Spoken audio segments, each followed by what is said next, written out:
Hi అండి, welcome to Suman TV. నా పేరు అనురాధ. మనం ఇదివరకు క్లాసెస్లో చాలా డిఫరెంట్గా నేర్చుకున్నాము. సో ఈరోజు ఓన్లీ ఏంటంటే మీకు తెలుగు అక్షరాలతోటి హిందీ ప్రొనౌన్సియేషన్, ఓన్లీ డైరెక్ట్ సెంటెన్సే. ఇక్కడ వర్డ్స్ ఏం లేవు, డైరెక్ట్ సెంటెన్స్ మీరు ఎలా చెప్పాలి, ఎలా నేర్చుకోవాలన్నది మాత్రమే ఈరోజు మనం చూస్తున్నాము. ఓకేనా? సో మీరు ప్రతిరోజు మాట్లాడడానికి కొన్ని సెంటెన్స్ కావాలి అంటే మీ అంతటి మీరు ప్రిపేర్ చేసుకోవడానికి కొంచెం ఇబ్బందిగా ఉండొచ్చు, లేదంటే మీకు రాక మీరు ఆ కొత్త సెంటెన్స్ ట్రై చేయట్లేదేమో. సో అందుకని ఇప్పుడు మనము ఆల్రెడీ కొన్ని సెంటెన్స్ని నేను ఇక్కడ రాశాను, ఇవి చూద్దామా మరి. చూడండి, తెలుగులో కొద్దిసేపు విశ్రాంతి తీసుకో అంటే రెస్ట్ తీసుకో. విశ్రాంతిని ఎవరు యూజ్ చేయరు, కొద్దిసేపు రెస్ట్ తీసుకోవచ్చు కదా అని అంటాము. సో దాన్ని మరి హిందీలో ఎలా అంటారు? थोड़ी देर आराम कर लो, थोड़ी देर आराम कर लो. ఓకే, దీని పక్కన అలసిపోయావు అని ఇక్కడ యాడ్ చేద్దాం. కొద్దిసేపు రెస్ట్ తీసుకో, అలసిపోయావు కదా అని అనాలి.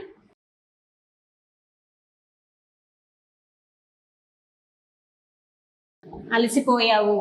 ఓకే, దీన్ని మరి హిందీ ఆ వర్డ్ని మరి మీరు అక్కడ అలసిపోయారు అని అంటున్నారు, దాన్ని హిందీలో ఏమంటారు? థక్ గయే.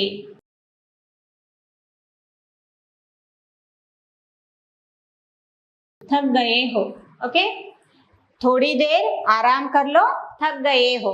సో ఇలా మనం దాన్ని కంటిన్యూగా చేయొచ్చు. ఒకటి లేదంటే నార్మల్గా కాసేపు రెస్ట్ తీసుకోవచ్చు కదా అని అనడానికి థోడీ దేర్ ఆరామ్ కర్లో అని అంటాము.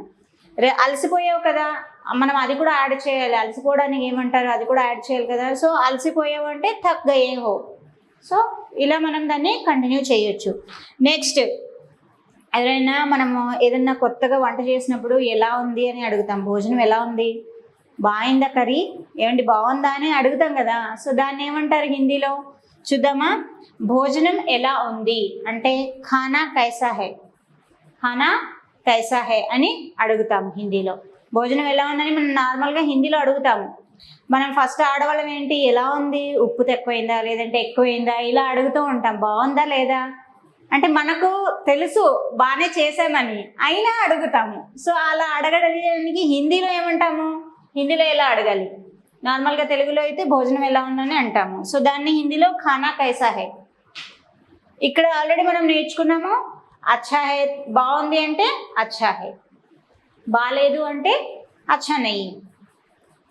ఇలా మనం దాన్ని కంటిన్యూ చేసుకోవచ్చు. నెక్స్ట్ వన్ వచ్చేసి సీత బట్టలు ఉతుకుతుంది. సీత ఏం చేస్తుంది? బట్టలు ఉతుకుతుంది.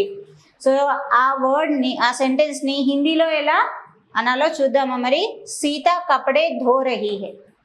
బట్టలకు బదులుగా మీరు ఇంకా గిన్నెలు తోముతుంది, బర్తన్ ధో రహీ హై. గిన్నెలు ఏమంటారు మేడం, నాకు తెలియదు అని అనుకుంటారా? గిన్నెలు ఏమన్నారు? బర్తన్. బర్తన్ అంటే మనం గిన్నెలు తోముతుంది అని మనము చెప్పొచ్చు. ఓకే, సో ఇక్కడ సీతకు బదులుగా ఎవరినన్నా అమ్మ బట్టలు ఉతుకుతుంది, మా కపడే ధో రహీ హై. ఓకే, పనమ్మాయి కామ్వాలి బాయి కపడే ధో రహీ హై, బట్టలు ఉతుకుతుంది. పనమ్మాయి బట్టలు ఉతుకుతుంది. ఇక్కడ మీరు ఎవరినన్నా పెట్టాలనుకుంటున్నారు కదా, సో వాళ్ళ పేరు అక్కడ యాడ్ చేయండి, ఇంకో కొత్త సెంటెన్స్ అయిపోతుంది. ఓకే, నేను ఇక్కడ నార్మల్గా సీత అని పెట్టాను. మీ అమ్మ ఏం చేస్తుంది అంటే అమ్మ బట్టలు ఉతుకుతుంది అని అనాలి. ఎవరైనా అడిగితే అమ్మ బట్టలు ఉతుకుతుంది అని అంటాం కదా. సో దాన్ని ఏమంటారు ఇక్కడ? మా అంటే అమ్మ కపడే ధో రహీ హై, మా కపడే ధో రహీ హై. ఓకే, సింపుల్, చాలా సింపుల్. ఓకే, నెక్స్ట్ వన్, ఈ రోజు పని లేదా. ఇక్కడ రెండు సెంటెన్స్ యూజ్ చేశాను చూడండి. ఈ రోజు పని లేదా, ఇంట్లో ఉన్నావు. ఎవరైనా రెగ్యులర్గా పనికి వెళ్ళే వాళ్ళు ఇంట్లో ఎప్పుడైనా సడన్గా కనిపించారనుకోండి, మనం సాధారణంగా అడిగే సెంటెన్స్ ఏంటి? ఈరోజు వర్క్ లేదా, ఈరోజు జాబ్కి వెళ్ళలేదా, ఇంట్లో ఉన్నావు అని అడుగుతాం. సో దాన్ని మరి హిందీలో ఎలా అడగాలి? ఆజ్ కామ్ నహీ హై క్యా, ఈరోజు పని లేదా. ఘర్ పర్ హో, ఇంట్లో ఉన్నావు అంటే ఘర్ పర్ హో. సో ఇలా మనం దాన్ని కంటిన్యూగా మాట్లాడవచ్చు. ఒకటే ఈరోజు పని లేదా అనడానికి ఏమనాలి?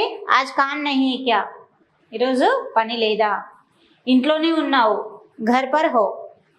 సో ఇలా మనము రెండుగా వాడవచ్చు, ఒకటిగా కూడా వాడవచ్చు. సేమ్ సెంటెన్స్ని, కొత్త సెంటెన్స్ ఏం కాదు, సేమ్ సెంటెన్స్ని. ఇక్కడ వర్క్కి ప్లేస్గా వేరేది ఏదైనా పెట్టుకోవచ్చు. కామ్ అనడానికి బదులుగా ఏదన్నా పెట్టుకోవచ్చు. ఊరికి వెళ్ళలేదా ఈరోజు, ఇంట్లోనే ఉన్నావా, ఇలా అడుగుతాం కదా. సో అక్కడ మీకు కావాల్సిన పదాన్ని పెట్టి మీరు దాన్ని కంటిన్యూ చేస్తూ వాడుకోవచ్చు. సో ఫస్ట్ వన్ వచ్చేసి ఏంటి, కొద్దిసేపు విశ్రాంతి తీసుకో, అలసిపోయావు. దాన్ని హిందీలో ఏమంటారు, థోడీ దేర్ ఆరామ్ కర్లో థక్ గయే హో. ఓకే. సో నెక్స్ట్ వన్ వచ్చేసి భోజనం ఎలా ఉంది. భోజనంకు బదులుగా ఇల్లు ఎలా ఉందో మీరు ఏదన్నా పెట్టండి. ఇక్కడ భోజనం తీసేసి మీరు ఎలా ఉన్నారు, తుమ్ కైసే హో, నువ్వు ఎలా ఉన్నావు అని అడుగుతాము. సో భోజనం తీసేసి అది మీరు అక్కడ పెట్టి వేరే సెంటెన్స్ని యూజ్ చేయొచ్చు. నువ్వు ఎలా ఉన్నావు. ఓకే. అన్నం ఇక్కడ భోజనం ఎలా ఉంది అని అంటున్నాం కదా. సో ఇక్కడ భోజనం తీసేసి నువ్వు పెడుతున్నాం. ఓకే. నెక్స్ట్ వన్ ఖానా కైసా హై. భోజనం ఎలా ఉందంటే ఖానా కైసా హై.